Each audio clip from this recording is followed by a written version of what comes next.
Hello and welcome to Kentucky Brew Reviews 101. I'm Radar. Special K, this is another Beer 101, as Radar mentioned before.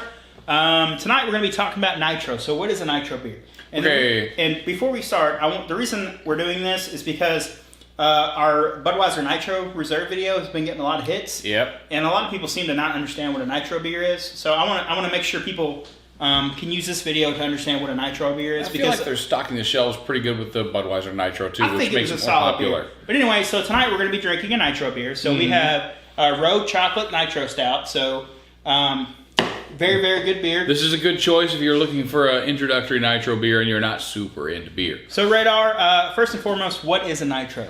Okay, so you have your beer base. It doesn't really matter what it is. It could be stout. It could be a Pilsner. It could be a stout. It does not matter. Your secondary fermentation is going to give it it's going to pressurize it, and normally that's with CO2. But you can just forget about that and instead pump nitrogen into it and force it basically into the beer. It's not gonna be a permanent process. So once you open your Nitro beer, all your nitrogen is going to start to escape. You have to pour your beer pretty quickly. You have to pour it pretty hard to produce a head, but it will hold its head for a pretty long time. So there's a couple ways. Beers like Guinness used to have a nitro widget in the beer. Now they do. Some of them use can line infused process, and some of them do it before they put it in the cans. Well, Guinness has also started to move to that with their bottles. They have a spray that goes inside the bottle that's nitrogen infused. Yeah. So nitro beer essentially, they're not carbonating a beer. So when you drink a nitro beer, it's gonna. So like we get a little bit in here.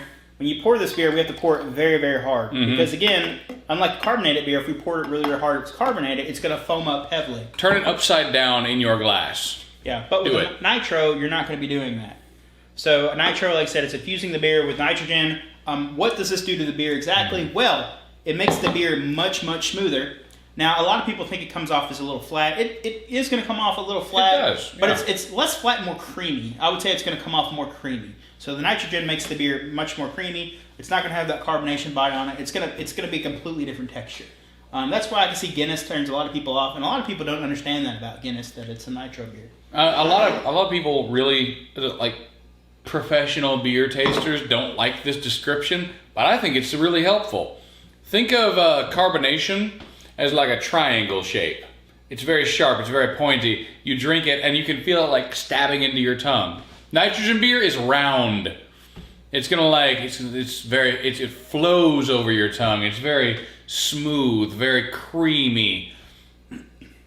That's not a good description if you're a professional. Don't at me, or whatever it is that the kids say these days. If you're a professional, that's a bad description. But if you're trying to describe it to someone who's new to the concept of carbonation versus nitrogen, I think it's a really good description. Round versus sharp.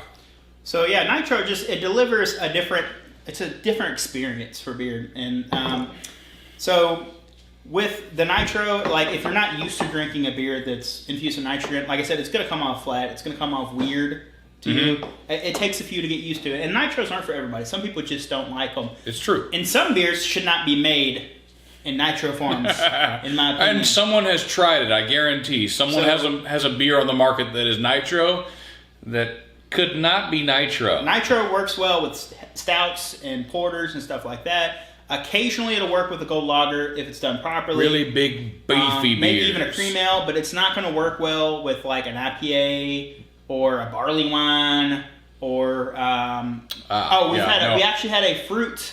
We had a fruit, it was a... sour that was nitro, and it did not work with that.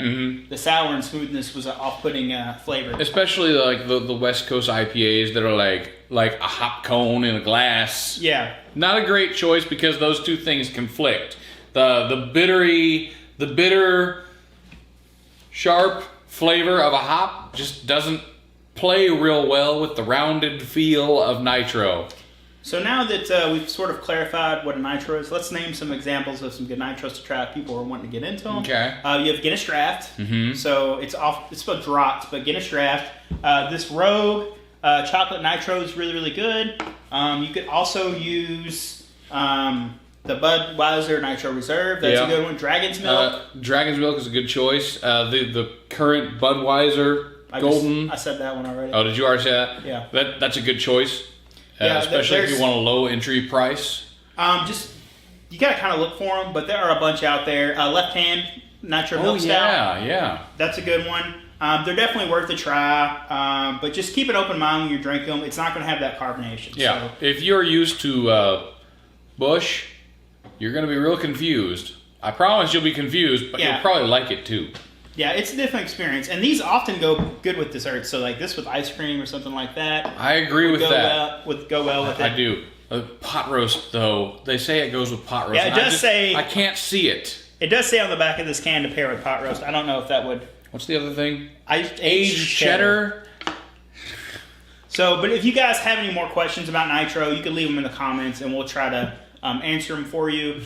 This is definitely kind of a short video. We wanted to keep it kind of short and sweet because there's not a lot to a Nitro. It's pretty simple. Yeah. And 101 should be fairly simple. You should be able to watch a 101 and be like, oh, yeah, that's what that is now. So if you're interested in another topic, let us know in the comments down below. We can definitely try to cover it on Beer 101. We'd love to do more of these. It's been a while since we did one, and we're ready to get them going again. Yeah. But that's been our episode. Thanks for watching. Don't forget to check out our Patreon, Facebook, Instagram, and our website. I'm Special K. I'm Radar. Thanks for watching.